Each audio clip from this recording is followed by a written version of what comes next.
Hello बच्चों, कैसे हैं आप सब। मैं रवि स्वागत करता हूं अपने चैनल पर। मैं आज को करिकुलर का सब्जेक्ट पढ़ाने जा रहा हूं जो कि बीए, बीएससी और BCom first year second semester के लिए है। आप सभी इसे जरूर देखें, पूरा से पूरा वीडियो, और बहुत ही हेल्प करेगा आपके एग्जाम में। तो आइए स्टार्ट करते हैं। पहला क्वेश्चन दिया हुआ है, प्राथमिक चिकित्सा के प्रमुख उद्देश्य क्या है। जो प्राथमिक चिकित्सा है उसके उद्देश्य क्या है। घायल व्यक्ति की जान बचाना, बिगड़ी हालत से बाहर निकालना, स्थिति में सुधार को बढ़ावा देना, स्थिति में उसका सुधार करना। तो क्या हो जाएगा, ये भी हो जाएगा घायल व्यक्ति की जान बचाना। पहले हम क्या करेंगे, जान बचाएंगे, बिगड़ी हालत से बाहर निकालेंगे। अगर ज्यादा हालत खराब है तो उसको हम क्या करेंगे, सुधार की अवस्था में लाएंगे। स्थिति में सुधार को बढ़ावा देना, स्थिति उसका सुधार करेंगे कि उसके सुधार में बढ़ावा आए, यानी बेहतर हो जाए उसका हेल्थ। तो उपयुक्त क्या होंगे, सभी होंगे। आइए अगले क्वेश्चन पे चलते हैं। अगला क्वेश्चन है हमारा एबीसी। एबीसी का फुल फॉर्म क्या है। एबीसी का फुल फॉर्म क्या है। एबीसी का फुल फॉर्म क्या है। एबीसी का फुल फॉर्म होता है एयर ब्रीथिंग सर्कुलर, ये नहीं है, ठीक है। एयर वे ब्रीथिंग सर्कुलेटिंग, ये होगा हमारा एबीसी का full form. Actual breath circulation, ये गलत है, ये भी गलत है। यानी कि हमारा क्या होगा, एयर वे ब्रीथिंग सर्कुलेटिंग, यही क्या होगा हमारा ऑप्शन करेक्ट होगा। आइए आगे अगले पे चलते हैं। क्वेश्चन नंबर अगला है हमारा, प्राथमिक चिकित्सा के समय संक्रमण से बचने के लिए क्या करना चाहिए। जो संक्रमण है उससे बचने के लिए क्या करना चाहिए। तो ऑप्शन है हमारा, अच्छे से हाथों को धोएं। हमें क्या करना चाहिए, कोई भी अगर हम दवा करते हैं, ट्रीटमेंट करते हैं, तो अपने हाथों को क्या करना चाहिए, अच्छे से धोना चाहिए। कम से कम 20 सेकंड तक उसको धोना चाहिए। ग्लव्स का उपयोग करना चाहिए, ग्लव्स भी उपयोग करना चाहिए। तो हमें क्या करना चाहिए, ये भी करना चाहिए, अच्छे से हाथों को धोना चाहिए और ग्लव्स का भी इस्तेमाल करना चाहिए। तो हमारा क्या हो जाएगा ऑप्शन, ऑप्शन हो जाएगा ये हो जाएगा कि कै एवं खे दोनों सही है। अगले ऑप्शन पे चलते हैं।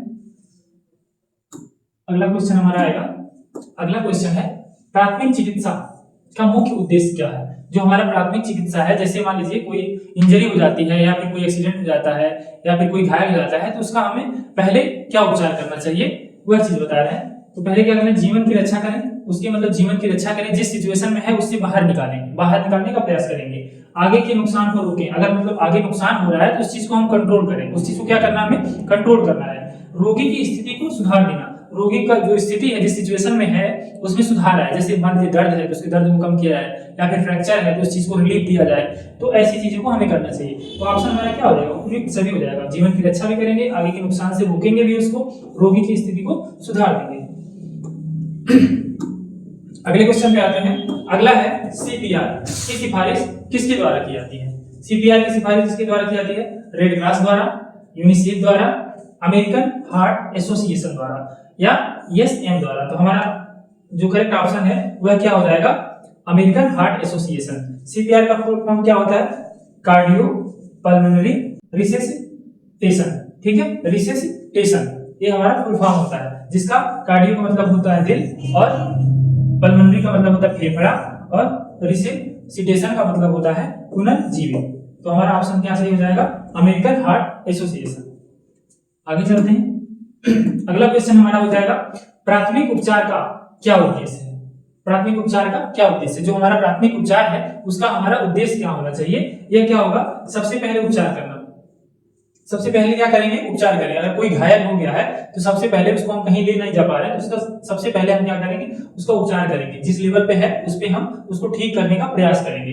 जीवन बचाव तथा स्वास्थ्य लाभ में सहायता करना, उसके जीवन के बचाव में और उसके स्वास्थ्य के लाभ में हम कार्य करेंगे, ठीक है। हालत को गंभीर होने से बचाना, उसकी हालत को हम गंभीर होने से क्या करेंगे, बचाएंगे। मतलब उसकी बीमारी या फिर चोट लगना, जो भी चीज हुआ है वह और ना बढ़े, उसको हम क्या करेंगे, रिड्यूस करेंगे, यानी कि कम करेंगे। तो क्या हो जाएगा, तीनों ऑप्शन हमारे क्या होंगे, करेक्ट होंगे। आगे चलते हैं अगले क्वेश्चन पे। अगला है, फर्स्ट एड शब्द को सबसे पहले इंग्लैंड में कब अपनाया गया। जो फर्स्ट एड शब्द है इसको सबसे पहले इंग्लैंड में कब अपनाया गया, ठीक। तो ये कब अपनाया गया, 1879 में, 1879 में अपनाया गया। इसका फुल फॉर्म क्या होगा, फुल फॉर्म होगा इसका FIRST, फर्स्ट, ठीक, इन्वेस्टिगेशन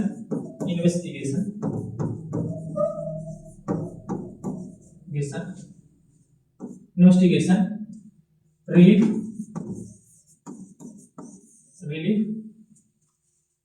सिम्टम्स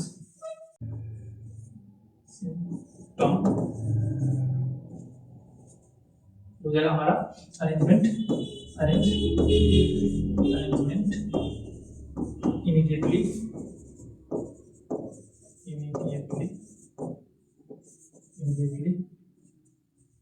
डिस्पोजेबल। ठीक है, ये हमारा क्या हो जाएगा। अगर मान लीजिए आपसे पूछता है फर्स्ट एड का आपको फुल फॉर्म बताना है, ये भी क्वेश्चन कर सकता है क्योंकि यहाँ पे दिया हुआ है। तो क्या हो जाएगा, first investigation, relief, symptoms, arrangement, immediately disposal. ये हो जाएगा हमारा फर्स्ट एड का फुल फॉर्म। आगे आते हैं अगले क्वेश्चन पे। अगला क्वेश्चन है प्राथमिक उपचार को किस एसोसिएशन ने सर्वप्रथम अपनाया। तो किस एसोसिएशन ने सर्वप्रथम अपनाया, तो स्वयं सहायता और प्राथमिक सहायता या फिजियोथेरेपी। तो हमारा क्या हो जाएगा ऑप्शन हो जाएगा कै एवं खे, यानी कि स्वयं सहायता और प्राथमिक सहायता दोनों ने अपनाया। अगले क्वेश्चन पे आते हैं। अगला क्वेश्चन है उस प्राथमिक उपचार को क्या कहते हैं जिसमें घायल व्यक्ति को अन्य लोगों द्वारा, मतलब कोई व्यक्ति घायल है, अन्य लोगों द्वारा सबसे पहले उपचार किया जाए, तो उसको क्या बोलते हैं। मतलब कोई व्यक्ति घायल है और वहां पे अन्य लोग उसकी सहायता करते हैं, उसको हम क्या बोलते हैं, उसको क्या बोलेंगे हम, प्राथमिक सहायता, स्वयं सहायता, सामाजिक सहायता या इनमें से कोई नहीं। तो क्या होगा, प्राथमिक सहायता। जो अन्य लोग उसकी सहायता करते हैं उस समय उसको हम बोलेंगे क्या, प्राथमिक सहायता। अगले क्वेश्चन पे चलते हैं। अगला क्वेश्चन है हमारा प्राथमिक उपचार पेटिका। प्राथमिक उपचार पेटिका में कौन सी सामग्री होती है, यही है क्या है, फर्स्ट एड। ठीक है, फर्स्ट एड, ठीक है, यही क्या है, प्राथमिक उपचार पेटिका। ठीक है, फर्स्ट एड बॉक्स, ठीक, में कौन सी सामग्री होनी चाहिए। प्राथमिक उपचार पेटिका में क्या होनी चाहिए, पट्टियां होनी चाहिए, सिफ्टी पिन होनी चाहिए। मतलब जितना भी हमको मान लीजिए कट गया हाथों में, कोई भी इंजरी हो गई, तो उसके लिए इस्तेमाल जो भी चीजें की जानी चाहिए वो सारी क्या होनी चाहिए, हमारे प्राथमिक उपचार पेटिका यानी कि फर्स्ट एड बॉक्स में होनी चाहिए। फर्स्ट एड बॉक्स कहीं भी हर ऑर्गेनाइजेशन में लगा रहता है, जैसे स्कूल में बात करें, कॉलेज में बात करें, या फिर किसी कंपनी में, या फिर बस में आप बाइक लेते हैं उसमें भी लगा होता है फर्स्ट एड बॉक्स। हर जगह क्या फर्स्ट एड बॉक्स की नीड होती है। कोई भी इंजरी होता है तो जो सबसे पहले उपचार हम करते हैं वो फर्स्ट एड बॉक्स से ही करते हैं, यानी कि हर जगह आपको फर्स्ट एड बॉक्स मिलता है। तो उसमें क्या क्या चीजें होनी चाहिए, पट्टियां होनी चाहिए, स्प्लिंटर, जीवन रक्षक गैस के टुकड़े होने चाहिए, सेफ्टी पिन, सैनिटाइजर, रुई, कैंची, टिंचर, डिटॉल, दर्द निवारक दवाएं भी होती हैं। आपको कोई दर्द हो रहा है तो उसको खिलाने से क्या होता है, राहत मिल जाएगा। ये क्या होती है, उपयुक्त सारी चीजें जो होती हैं वो हमारी नीड है किसमें, फर्स्ट एड बॉक्स में। अगले क्वेश्चन पे आते हैं। अगला क्वेश्चन है हमारा प्राथमिक सहायता के लिए पूर्व अध्ययन आवश्यक व्यक्तित्व गुण को कौन कौन से होने चाहिए। कौन कौन से गुण होने चाहिए प्राथमिक सहायता के लिए, जो कि उसके नॉलेज में होना चाहिए, उसकी जानकारी उसको होना चाहिए प्राथमिक उपचार करने से पहले। तो कौन कौन सी जानकारी हमें होनी चाहिए, शांत व अच्छा निर्णय लेने वाला, बिल्कुल सही है कि मतलब शांत रहे और अच्छा निर्णय लेने वाला रहे। ऐसा ना कि जल्दी जल्दी में सारे काम को करे, ऐसा नहीं होना चाहिए। शांत रहना चाहिए और अच्छा निर्णय लेने वाला होना चाहिए। प्राथमिक सहायता की जानकारी रखता हो तथा व्यवहार कुशल हो। प्राथमिक जो उपचार है उसकी जानकारी भी होनी चाहिए और उसका बिहेवियर भी सही होना चाहिए, मतलब व्यवहार भी सही होना चाहिए मरीज के साथ। अगला क्या है, दुर्घटना करने वाली परिस्थितियों को सतर्कता से समझने वाला होना चाहिए। मतलब जो दुर्घटना करने वाली परिस्थितियों को, उन सब चीजों को अच्छे से जानना चाहिए कि मतलब कैसे चोट आया है, कैसे लगा है, क्या क्या इंजरी हो सकती है, वो सारी चीजों की एकदम सतर्कता से समझने वाला चाहिए। ये सारी जानकारी क्या होगी, प्राथमिक उपचार करने वाले के पास होनी चाहिए। तो क्या हो जाएगा ऑप्शन हमारा, सभी सही है। ठीक है, सभी ऑप्शन सही है। आगे चलते हैं अगले क्वेश्चन पे। यदि रोगी को अत्यधिक रक्तस्राव हो उसके लिए किस विटामिन का इंजेक्शन लगाया जाता है। तो अगर ब्लड जब बहने लगेगा, ब्लड को रोकने के लिए हम उसका क्या करते हैं, थक्का जमने की दवा देते हैं। मतलब उसको जो ब्लड्स हैं वो थक्का जमे, इसलिए इसकी जरूरत हमको पड़ती है क्या, विटामिन के की। विटामिन क्या करता है, रक्तस्राव को कंट्रोल करता है या रक्तस्राव को कम करता है, इसलिए विटामिन के की जरूरत पड़ेगी। विटामिन के का इंजेक्शन देना पड़ेगा, यानी कि ऑप्शन हमारा क्या सही है। अगले क्वेश्चन पे आते हैं। अगला क्वेश्चन है हमारा हड्डी के टूटने या चटकने को क्या कहते हैं। सभी जानते हैं, जैसे बोलते हैं हड्डी टूट गया तो क्या बोलते हैं, फ्रैक्चर बोलते हैं। तो ये एकदम इजी क्वेश्चन है, बोलेंगे फ्रैक्चर हो गया। आते हैं अगले क्वेश्चन पे। इंडियन रेड क्रॉस सोसाइटी की स्थापना कब की गई। इंडियन रेड क्रॉस सोसाइटी की स्थापना कब की गई, यह की गई 1920 में, 1920 में। यह क्या हो जाएगा हमारा करेक्ट ऑप्शन हो जाएगा। अगले क्वेश्चन पे आते हैं। आपातकालीन स्थितियों को कितने चरणों में बांटा गया है। जो आपातकालीन स्थितियां हैं किस तरह की, मतलब आपातकालीन स्थितियां आती हैं उसको कितने चरण में बांटा गया है, तो 4 चरण में बांटा गया है। ध्यान रखिएगा इसको, आपातकालीन स्थितियों को कितने चरण में बांटा गया, तो 4 चरण में बांटा गया। अगले क्वेश्चन पे आते हैं, आपातकालीन स्थितियों के चरण कौन कौन से हैं, कौन कौन से हैं चरण उसकी आपातकालीन स्थितियों को। पहला है क्षेत्र को सुरक्षित बनाएं, पहला जो क्षेत्र है उसको सुरक्षित बनाया जाए। घायल व्यक्ति की स्थिति का मूल्यांकन करें, जो व्यक्ति घायल है उसकी स्थिति का मूल्यांकन करें, चारों तरफ का मूल्यांकन करें, वह दूसरा हो गया। घायल व्यक्ति को प्राथमिक उपचार दें, जो व्यक्ति घायल है उसको प्राथमिक उपचार दें, यानी कि उपयुक्त सभी हैं। अगले क्वेश्चन पे आते हैं, हृदय जो हार्ट अटैक बोलते हैं, दिल अचानक बंद कर देता है, मामले में कौन कौन से लक्षण दिखाई देते हैं। पहला हो गया अचानक पतन, बेहोशी, सांसों का न चलना, प्रतिक्रिया न मिलना, मतलब कोई प्रतिक्रिया इंसान से नहीं मिलती है, वह बेहोशी की हालत में रहता है, सांस नहीं चलते हैं, उस समय उसको बोलते हैं क्या, हार्ट अटैक हो गया। यानी कि ऑप्शन है उपयुक्त में से तीनों सही हैं, तीनों ऑप्शन क्या है, करेक्ट है। अगला क्वेश्चन, सीपीआर का हिंदी रूपांतरण क्या है, पुनर्जीवन, प्रेक्षण देना, भाप दिलाना, इनमें से कोई नहीं, तो क्या हो जाएगा हमारा पहला ऑप्शन पुनर्जीवन। अगले क्वेश्चन पर चलते हैं। अगला क्वेश्चन क्या है, व्यक्ति की देखभाल करने के बाद क्या करना चाहिए। व्यक्ति की अगर देखभाल कर रहे हैं, किसी मरीज की देखभाल कर रहे हैं, तो उसके बाद हमें क्या करना चाहिए, आराम करना चाहिए, खाना खाना चाहिए, हाथ धोना चाहिए, उपस्थित सभी।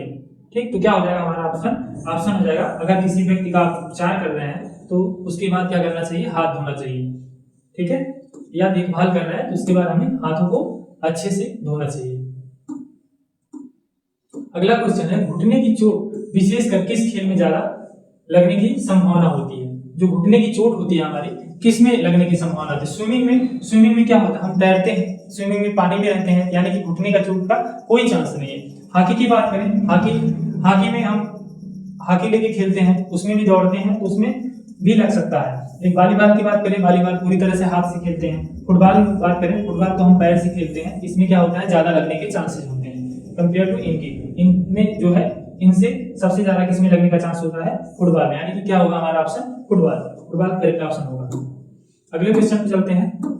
अगला क्वेश्चन है, बिजली के माध्यम से किया गया इलाज किस नाम से जाना जाता है। बिजली के माध्यम से किया गया इलाज किस नाम से जाना जाता है, electrotherapy, hydrotherapy, wax therapy, cryotherapy. तो क्या होगा हमारा ऑप्शन, इलेक्ट्रोथेरेपी जो है करेक्ट ऑप्शन होगा। अगले क्वेश्चन पे आते हैं। अगला क्वेश्चन है हमारा, पानी के माध्यम से किया जाने वाला इलाज किस नाम से जाना जाता है। पानी के माध्यम से, जो पानी के माध्यम से इलाज होता है उसको हम किस नाम से जानते हैं, क्रायोथेरेपी, क्रायोनेटिक्स, वर्लक बाथ, उपरोक्त सभी। तो हमारा ऑप्शन क्या हो जाएगा, ऑप्शन ए वर्लक बाथ। यहाँ पे आपको बात नजर भी आ रहा है, तो यह बात जो है करेक्ट ऑप्शन है, वर्लक बाथ। अगले क्वेश्चन पे आते हैं। अगला क्वेश्चन क्या है, अगला है प्राथमिक स्वास्थ्य केंद्र अवधारण किसने प्रस्तुत किया, अवधारणा किसने प्रस्तुत की। तो ऑप्शन हो जाएगा भोर कमेटी 1946 में, भोर कमेटी 1946 में, योजना आयोग, मोनालिस्टिक मॉडल, राष्ट्रीय स्वास्थ्य नीति 1953। तो हमारा ऑप्शन करेक्ट ऑप्शन क्या हो जाएगा, भोर कमेटी 1946 में। अगले क्वेश्चन पर चलते हैं। अगला क्वेश्चन है, भारत के संविधान में स्वास्थ्य को कौन सा विषय कहा गया है। भारत के संविधान में स्वास्थ्य को कौन सा विषय कहा गया है, कौन सा कहा गया, समवर्ती, आवश्यक, राष्ट्रीय या अंतरराष्ट्रीय। तो क्या हो जाएगा हमारा ऑप्शन पहला हो जाएगा क्या करेक्ट, समवर्ती बोला गया है। आइए अगले क्वेश्चन पे चलते हैं। अगला क्वेश्चन है, चोटग्रस्त अंग को ठंडे पानी में डुबाकर गति करवाने की क्रिया को क्या कहते हैं। चोटग्रस्त, इसमें क्या करते हैं, पहले ठंडे में फिर गर्म में, मतलब दोनों तरह से इसोक्रमबद्ध नियम में करते हैं, ठंडा गर्म में। तो इसको बोलते हैं क्या, wax therapy, cryotherapy, contrast bath या क्रायोनेटिक्स। तो बोलेंगे क्या, कंट्रास्ट बाथ बोलेंगे। कैसा है, चोटग्रस्त अंग को ठंडे पानी में डुबाकर, अगर चोट लगा है उसको ठंडे पानी में डुबाएंगे, करवाने की क्रिया को कंट्रास्ट बाथ। और कंट्रास्ट बाथ होता क्या है, ये होता है कि एक बार ठंडे पानी में डुबोएंगे, फिर उसको गर्म पानी में, फिर इसी तरह करते रहेंगे, इसी को क्या बोलते हैं, कंट्रास्ट बाथ बोलते हैं। आइए अगले क्वेश्चन पे चलते हैं। अगला क्वेश्चन हमारा है, किस उपचार में मोम का प्रयोग किया जाता है, उसे क्या कहते हैं। जिस उपचार में मोम का प्रयोग किया जाता है उसको हम क्या बोलते हैं, wax therapy, cryotherapy, contrast bath और हाइड्रोथेरेपी। इसमें क्या हो जाएगा, वैक्स थेरेपी हमारा करेक्ट ऑप्शन होगा, जो कि पहला ऑप्शन है। अगले क्वेश्चन पे आते हैं। अगला क्वेश्चन है, प्राथमिक चिकित्सक का प्रथम कार्य क्या है। प्राथमिक चिकित्सक जो होता है उसका सबसे पहला काम क्या होना चाहिए। उसका पहला काम होना चाहिए, क्या होना चाहिए? खतरे को पहचानना, परिवार को फोन करना या सीपीआर करना, रोगी को आराम देना। तो सबसे पहले क्या हो जाएगा यहाँ पे? खतरे को पहचानना। जो हमारा प्राथमिक उपचार होता है वह खतरे को पहचानना, मतलब कैसे चोट लगा है और कहाँ लगा है उसको हमको पहचानना चाहिए, उसके इंजरी को देखना चाहिए और जानना चाहिए कि किस तरह किस लेवल तक का यह चोट लगा हुआ है। उसके बाद ही हम ट्रीटमेंट, कोई प्राथमिक उपचार कर पाएंगे या फिर उसको कोई दवा दे सकते हैं, दर्द में उसकी राहत मिल सकता है। अगला क्वेश्चन है, वैश्विक हाथ धोने का दिन हर साल कब मनाया जाता है? वैश्विक हाथ धोने का हर साल दिन कब मनाया जाता है? 15 अक्टूबर। ठीक, 15 अक्टूबर को वैश्विक हाथ धोने का जो है दिन मनाया जाता है। अगले क्वेश्चन पे आते हैं। अगला क्वेश्चन है हमारा, 1 मिनट में बचाव सांस कितनी बार दी जाती है? 1 मिनट में बचाव सांस कितनी बार दी जाती है? 2 बार। 1 मिनट में बचाव सांस 2 बार दी जाती है। इस वीडियो को आप लोग पूरा देखिएगा, एग्जाम में बहुत हेल्प करेगा। एकदम उसी बेसिस पे बनाया गया है जिस बेसिस पे एग्जाम में पूछे जाते हैं। आगे आपके फर्स्ट ईयर के जो जितने भी क्वेश्चन हैं वो 2 पार्ट में हम करा देंगे। 2 पार्ट आप देख लीजिएगा, बहुत ज्यादा होगा तो 25-25 मिनट के 2 वीडियो होंगे जो आपको एग्जाम में बहुत हेल्प करेगा। बैक के कोई चांसेस नहीं रह जाएंगे, आप इजीली कर ले जाएंगे, पूरा का पूरा क्वेश्चन कर ले जाएंगे और कोई दिक्कत नहीं होगा। इसलिए आप पूरा वीडियो जरूर देखें। आइए अगले क्वेश्चन पे चलते हैं। अगला क्वेश्चन है हमारा, यदि आपातकालीन स्थिति में शामिल व्यक्ति सांस नहीं ले पा रहा है, शामिल व्यक्ति सांस नहीं ले पा रहा है तो कौन सा प्राथमिक उपचार देना चाहिए? तो कौन सा उपचार उसको देना चाहिए? एईडी, सीपीआर, बचाव की सांसें या इनमें से कोई नहीं। तो क्या हो जाएगा हमारा ऑप्शन सीपीआर। सीपीआर के बारे में आप लोगों को बता चुके हैं पहले ही पीछे के वीडियो में, उसको पीछे पहले दूसरे क्वेश्चन में देख लीजिएगा। अगले क्वेश्चन पे, अगला क्वेश्चन है हमारा, न्यूनतम रक्तचाप हृदय और मस्तिष्क को रक्त आपूर्ति सुनिश्चित करता है। अगर मान लीजिए न्यूनतम रक्तचाप है, ब्लड प्रेशर जो है न्यूनतम है, तो हृदय और मस्तिष्क को रक्त आपूर्ति सुनिश्चित करता है। सत्य है या असत्य है? यह बताना है कि सत्य है या असत्य है या अर्ध सत्य है, इनमें से कोई नहीं। तो क्या होगा हमारा ऑप्शन ए कि सत्य है। यह क्या है? ऑप्शन सत्य है। अगले क्वेश्चन पे आते हैं। अगला क्वेश्चन है हमारा, सीपीआर करते समय प्रति मिनट स्पंदन की दर से किया जाना चाहिए। स्पंदन की दर किया जाना चाहिए कितना? 100 किया जाना चाहिए। Option number A. अगला क्वेश्चन है, AVPU पैमाने में ए का अर्थ है। ए का क्या अर्थ है यही बताना है हमको। ए को हम क्या बोलते हैं? ए को क्या बोलते हैं? जैसे पहला ऑप्शन दिया है वर्बल, ठीक है, चैतन्यता, सतर्कता, अलर्टनेस, अवेयर, सक्रियता, एक्टिव, ठीक है, पेन, अनरिस्पॉन्सिव। ये हमारा ऑप्शन दिया हुआ है जिसमें ए का अर्थ है। ए का क्या अर्थ होगा? ए का हो जाएगा अलर्टनेस जो कि यहाँ पे दिया हुआ है, और बी का अर्थ हो जाएगा वर्बल, और पी का अर्थ हो जाएगा पेन। पी का अर्थ हो जाएगा क्या? पेन। और आपका यू का अर्थ हो जाएगा, यू यहाँ पे दिया हुआ है अनरिस्पॉन्सिव। तो क्या हो जाएगा हमारा ऑप्शन ए हो जाएगा, करेक्ट है। अलर्टनेस या अवेयर बोलते हैं, वी का वर्बल बोलते हैं, पी का पेन बोलते हैं और यू का अनरिस्पॉन्सिव बोलते हैं। आइए अगले क्वेश्चन पे चलते हैं। अगला क्वेश्चन है हमारा, सामान्य नियम के तहत हाथ धोते समय सेकंड तक धोना चाहिए। मतलब हाथ धोते समय कितने सेकंड तक धोना चाहिए? कितने सेकंड तक धोना चाहिए? तो क्या होगा? 20 सेकंड तक धोना चाहिए। अगर हम सामान्य तरीके से हाथ धो रहे हैं तो अपना हाथ हमें 20 सेकंड तक धोना चाहिए, जिससे हमारे हाथ की पूरी तरह से सफाई हो जाएगी। अगर हम किसी मरीज का ट्रीटमेंट कर रहे हैं या फिर किसी का देखभाल कर रहे हैं तो उस समय हमें अपने हाथ जो है वह 20 सेकंड तक धोने चाहिए। आइए अगले क्वेश्चन पे चलते हैं। अगला क्वेश्चन है, यदि साबुन उपलब्ध नहीं है सिर्फ किस हद तक धो सकते हैं? तो किस हद तक धो सकते हैं? मिट्टी से, केवल पानी से, राख से, या हाथ ना धोए? यदि साबुन उपलब्ध नहीं है, अगर साबुन नहीं है हमारे पास या सैनिटाइजर नहीं है तो हम किस चीज से हाथ को धोएं? तो हमारे पास क्या ऑप्शन बचता है?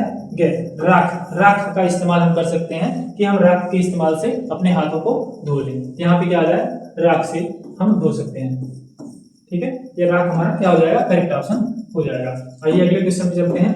अच्छा सैनिटाइजर होता है, जो अच्छा सैनिटाइजर होता है, सैनिटाइजर मतलब जिससे हम हाथों को धुलते हैं, हाथ की सफाई के लिए सैनिटाइजर का इस्तेमाल करते हैं, जिससे हाथ हमारा जो भी बैक्टीरिया या कीड़े होते हैं वो मर जाते हैं। उसके लिए हम कैसा सैनिटाइजर इस्तेमाल करते हैं। तो कैसा करते हैं, अल्कोहल टाइप का करते हैं, ठीक है। अल्कोहल होना चाहिए, अच्छा सैनिटाइजर अल्कोहल युक्त होना चाहिए। क्या होना चाहिए, अल्कोहल युक्त होना चाहिए, ठीक है, अल्कोहल युक्त होना चाहिए। ORS का पूर्ण रूप क्या है, ORS का पूर्ण रूप क्या है, oral rehydration solution, oral rehydration salt, oral rapid solution, oral rapid salt.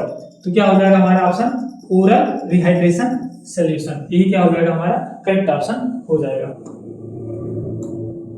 घुटने का जोड़ किन अस्थियों के मध्य पाया जाता है, जो घुटने का जोड़ होता है वह किन अस्थियों के मध्य पाया जाता है। तो क्या हो जाएगा हमारा, radius ulna, femur innominate, humerus radius या फीमर टिबिया हड्डी। तो हमारा पाया जाता है रेडियस अल्ना और ह्यूमरस के बीच, यानी कि यहाँ पे क्या हो जाएगा ह्यूमरस, ठीक है, ह्यूमरस इनके बीच पाया जाता है। तो ये हमारा करेक्ट ऑप्शन हो जाएगा, ऑप्शन नंबर क्या है। आइए अगले क्वेश्चन पे चलते हैं। अगला क्वेश्चन है कुहनी के जोड़ की हड्डी किसके मध्य पाई जाती है। देखिए सेम क्वेश्चन ये भी है, क्या कुहनी के जोड़ की हड्डी, जैसे वहां पे क्या पूछा था, वहां पे भी यही चीज पूछा था, यहाँ पे भी रिपीटेड है, थोड़ा सा अलग क्वेश्चन कर दिया है। तो यहाँ पे क्या हो जाएगा, ऑप्शन नंबर हमारा क्या हो जाएगा, वही सेम क्वेश्चन है। आइए अगले क्वेश्चन पे चलते हैं। कौन सी हड्डी को काला बोन कहा जाता है, कालर बोन कहा जाता है। तो पहला ऑप्शन दिया है ह्यूमरस, पेल्विक, स्कैपुला या क्लेविकल, यानी इनमें से किसको बोला जाता है। ऑप्शन हमारा कालर बोन जो बोला जाता है यही करेक्ट होगा, कि कालर बोन इसी को बोलते हैं क्लेविकल को। यही हमारा क्या होगा, करेक्ट ऑप्शन होगा क्लेविकल। आइए अगले क्वेश्चन पे चलते हैं। अगला क्वेश्चन है निम्नलिखित में से सर्जरी का घाव कौन सी विधि से भरा जाता है। सर्जरी का जो घाव होता है उसको हम किस विधि से भरेंगे। तो आइए, प्राथमिक शल्यक्रम, द्वितीयक शल्यक्रम या फिर दोनों क और ख, यानी कि ऑप्शन क और ख या इनमें से कोई नहीं। तो हमारा ऑप्शन क्या हो जाएगा, ग, दोनों, प्राथमिक शल्यक्रम और द्वितीयक शल्यक्रम दोनों से, यानी कि ऑप्शन ग हमारा करेक्ट ऑप्शन हो जाएगा। आइए अगले क्वेश्चन पे चलते हैं। अगला क्वेश्चन है मिनी टैरेट बैंडेज का प्रयोग किया जाता है उरु पर, नेत्र पर, सिर पर या पैर पर। तो क्या हो जाएगा ऑप्शन हमारा नेत्र पर, ये क्या हो जाएगा करेक्ट ऑप्शन हो जाएगा।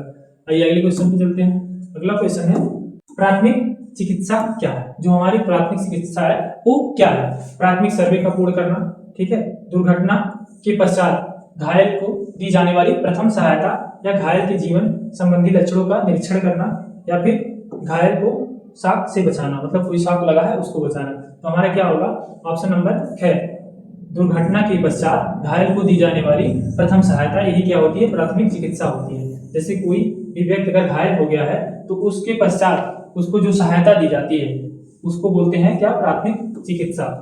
ठीक, घायल को दी जाने वाली प्रथम सहायता जो होती है, जो सबसे पहले सहायता की जाती है, वही क्या होता है, प्राथमिक चिकित्सा होता है। चलते हैं अगले क्वेश्चन पे। अगला क्वेश्चन है हमारा प्राथमिक सहायता का उद्देश्य है। प्राथमिक सहायता का उद्देश्य है व्यक्ति की जान बचाना, सही है, दर्द को बढ़ाना गलत है, स्वास्थ्य बिगाड़ना गलत है, ध्यान न देना गलत है। यानी कि क्या होगा, व्यक्ति की जान बचाना। प्राथमिक सहायता का क्या एक ही उद्देश्य होता है कि व्यक्ति की जान बचाना, उसके शरीर में देखना कि चोटें कहाँ आई हैं, उसका निवारण करना और उसको जांचना बढ़िया से और उसको दर्द से रिलीफ देना, यही प्राथमिक सहायता का मतलब होता है। ठीक है, तो इसमें पहला ही ऑप्शन होगा व्यक्ति की जान बचाना। अगला है फास्ट रूल का तात्पर्य, FAST। फास्ट रूल का तात्पर्य क्या होता है, सिर दर्द, गिरना, पैरों की कमजोरी, बोलने में कठिनाई और समय, चेतना, दृश्य, भाषण और समय। ऑप्शन क्या दिया है, हृदय, चेहरा और उपचार, और इसमें दिया है लास्ट में चेहरा, हाथ, वाणी और उपचार। तो हमारा ऑप्शन कौन सा हो जाएगा, घ हो जाएगा।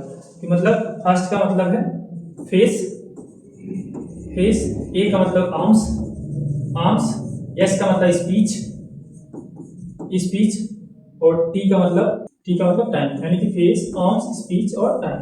यानी कि यही हो जाएगा आपका चेहरा, फेस, आर्म्स, हाथ और स्पीच, बॉडी, यही हो जाएगा हमारा करेक्ट ऑप्शन। आगे बढ़ते हैं। अगला हो जाएगा प्राथमिक सर्वेक्षण में क्या किया जाना चाहिए। प्राथमिक सर्वेक्षण में क्या किया जाना चाहिए। तो चेतना स्थिति की जांच करें और फटाफट एक्शन करें। जो प्राथमिक शिक्षा चेतना उस टाइम जो सिचुएशन है उसकी हमें जांच करनी है और उसके बाद उसको फटाफट एक्शन करते हैं, मतलब उसको सही करने की कोशिश करते हैं। जो भी वहां पे कार्य करना चाहिए वो चीजें हमें आगे बढ़ानी चाहिए। घाव पर पाउडर डालें, जले व्यक्ति पर पानी छिड़कें या व्यक्ति को गुस्सा करें, ये भी गलत है, ये भी गलत है और ये भी गलत है। किसी पर पाउडर नहीं डालना चाहिए, जले पर पानी नहीं छिड़कना चाहिए और व्यक्ति पे गुस्सा नहीं करना चाहिए। ठीक है, तो पहला ऑप्शन हमारा क्या हो जाएगा, करेक्ट ऑप्शन हो जाएगा। आइए अगले क्वेश्चन पे चलते हैं। अगला क्वेश्चन है हमारा, मानव शरीर में कुल कितनी अस्थियां होती हैं? सबको पता है, एकदम इजी क्वेश्चन है, 206 हड्डियां होनी चाहिए। ठीक है, अगले क्वेश्चन पे चलते हैं। अगला है, हाथ की उंगली के लिए उपयुक्त पट्टी कौन सी होती है? उपयुक्त पट्टी कौन सी होती है? 1 इंच की, 3 से 4 इंच चौड़ी, 2 इंच चौड़ी, 4 से 6 इंच चौड़ी। तो हमारा करेक्ट ऑप्शन क्या हो जाएगा, गैर, यानी कि 4 से 6 इंच चौड़ी। अगले क्वेश्चन पे चलते हैं। प्राथमिक उपचार के कौन से उपकरण होते हैं? प्राथमिक उपचार से बहुत ज्यादा क्वेश्चन पूछे जाते हैं, क्योंकि ये उसी के बेस पे है। जब भी ये पूरा का पूरा सिलेबस जो है प्राथमिक उपचार पे ही है, प्राथमिक उपचार की जानकारियां होनी चाहिए, तो इससे रिलेटेड जितने भी क्वेश्चन है सारे इसमें इंक्लूड किए गए हैं। इसको आप लोग जरूर देखिएगा पूरा से पूरा वीडियो। अब भी अगला पार्ट जो आएगा उसमें भी सारे मतलब क्वेश्चन जो रहेंगे एकदम बहुत इंपॉर्टेंट क्वेश्चंस रहेंगे, उसको आप लोग जरूर देखिएगा।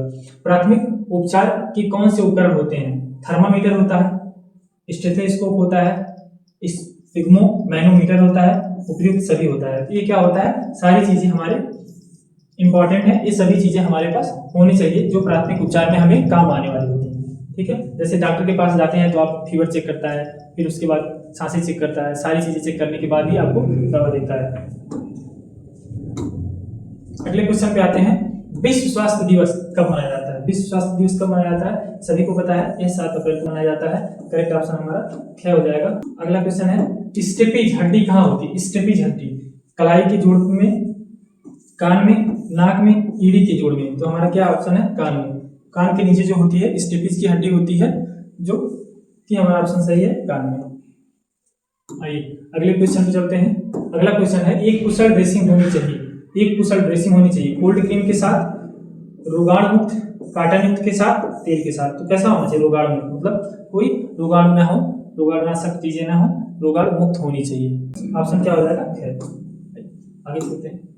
निम्नलिखित में से कौन सा व्यवहार है जो हमें सड़क दुर्घटना से बचा सकता है? मतलब कौन सा है जो हमें सड़क दुर्घटना से बचा सकता है, जिसकी सेफ्टी हमें करनी चाहिए? जैसे हम चल रहे हैं और रास्ते में वो सारी चीजें होनी चाहिए। जैसे हमें सुरक्षा पेटी लगानी चाहिए, ये आपको सबको पता है कि सुरक्षा पेटी जरूरी है। शराब पीना ये गलत है, ठीक है। सीमित मात्रा में खाना खाना, तेज गाड़ी चलाना, ये क्या है, तीनों रॉन्ग क्वेश्चन है, रॉन्ग दिए हुए हैं। तीनों ऑप्शन क्या है, गलत है। यानी कि हमारा पहला ऑप्शन जो है सही दिखाई दे रहा है। हमें सुरक्षा पेटी यानी कि सीट बेल्ट लगाना चाहिए। जैसे अगर कार चला रहे हैं तो सीट बेल्ट होना चाहिए, ठीक है। अगर बाइक चला रहे हैं तो हेलमेट होना चाहिए, हेलमेट होना चाहिए। ये सब चीजें क्या है, इंपॉर्टेंट है, जो कि सड़क सुरक्षा के नियम के तहत है। इन सब चीजों का होना जरूरी है। यानी कि पहला ऑप्शन सही है, हमें सुरक्षा पेटी लगानी चाहिए, यानी कि सीट बेल्ट हमें लगा के ही चलना चाहिए। आगे क्वेश्चन में आते हैं, चोट का सबसे आम कारण है। चोट का जो सबसे आम कारण है क्या है? गिरना है, पौधों की विषाक्तता है, जानवरों का काटना है, इनमें से कोई नहीं। तो क्या होगा, गिरना है। हमारा आम चोट का कारण क्या है, गिरना, हम गिर जाते हैं, वही क्या होता है, हमारा चोट का कारण बन जाता है। निम्नलिखित में से कौन सा स्वास्थ्य विसर्जन का प्रकार है? निम्नलिखित में से कौन सा स्वास्थ्य विसर्जन का प्रकार है? तो क्या हो जाएगा, मास्क का उपयोग, गाजर का उपयोग, दस्तानों का उपयोग, उपयुक्त में से कोई नहीं। तो हमारा क्या हो जाएगा, मास्क का उपयोग। आगे चलते हैं, डार्ट्स थेरेपी का संबंध किस रोग से, उपचार से है? तो क्या हो जाएगा, पहला चर्म रोग, दूसरा क्षय रोग, तीसरा कैंसर और चौथा मलेरिया। तो ऑप्शन हमारा क्या हो जाएगा, क्षय रोग से संबंधित है डार्ट्स। अगले क्वेश्चन पे चलते हैं। अगला क्वेश्चन है हमारा, मानव शरीर का सामान्य तापमान क्या है? 37 degree Celsius, 39 degree Celsius, 31.5 degree Celsius, 40.5 degree Celsius. तो हम सभी जानते हैं कि मानव शरीर का तापमान 37 डिग्री सेल्सियस होना चाहिए। आइए अगले क्वेश्चन पे चलते हैं। अगला क्वेश्चन है हमारा, एक स्वस्थ व्यक्ति के विश्राम की अवस्था में सामान्य श्वसन दर कितना होता है? एक स्वस्थ व्यक्ति है जो विश्राम की अवस्था में है, उसका श्वसन दर कितना होना चाहिए? 20 से 40, 30 से 60, 8 से 10 या 12 से 20। ये क्या होगा हमारा करेक्ट ऑप्शन हो गया 12 से 20। आपको 12 से 20 भी मिलेगा, 12 से 16 भी मिल सकता है, 18 भी मिल सकता है, तो यहाँ पे थोड़ा बहुत वेरी हो सकता है। ठीक है, आइए अगले क्वेश्चन पे चलते हैं। घावों का इलाज किन प्राथमिक उपचार से किया जाता है? घाव का इलाज किन प्राथमिक उपचार से किया जाता है? स्वच्छता को नियंत्रित करना, घाव को धोना एवं सुखाना, घावों की ड्रेसिंग करें, या देखिए पहला है स्वच्छता को नियंत्रित करना, ये भी नियंत्रित भी करना है, घाव को धोना भी है और सुखाना भी है, घावों की ड्रेसिंग करना, यानी कि उपयुक्त में से सभी ऑप्शन सही है, यानी कि घ ऑप्शन हमारा सही है कि उपयुक्त सभी। अगले क्वेश्चन पे चलते हैं। अगला क्वेश्चन है, कुछ लोगों को कीड़े के काटने और डंक से बहुत एलर्जी होती है, इस स्थिति को क्या कहा जाता है? सेप्टिक शॉक, हृदय गति का रुकना, एलर्जिक शॉक सिंड्रोम, या तीव्र प्रतिक्रिया एनाफिलेक्सिस। इसमें से क्या बोला जाता है? तो क्या बोला जाता है? तीव्र प्रतिक्रिया, मतलब कोई कीड़ा अगर काट लेता है तो बहुत तेजी से हमको दर्द महसूस होता है, उस टाइम कुछ पल के लिए बहुत ज्यादा होगा, उसके बाद धीरे धीरे सहने की क्षमता हो जाती है हमारी, तो धीरे धीरे वो कम होने लगता है। लेकिन पहले क्या होता है? तीव्र प्रतिक्रिया होता है। आज हमने 60 क्वेश्चन कराए हैं, बाकी की अगले वीडियो में 60 से लगभग 60 क्वेश्चन आएंगे, जो कि आपका पूरा को-करिकुलर का सिलेबस कंप्लीट करवा देंगे। इंपॉर्टेंट जितने भी क्वेश्चन हैं सारे हो जाएंगे। तो आज के लिए बस इतना ही, धन्यवाद, थैंक यू।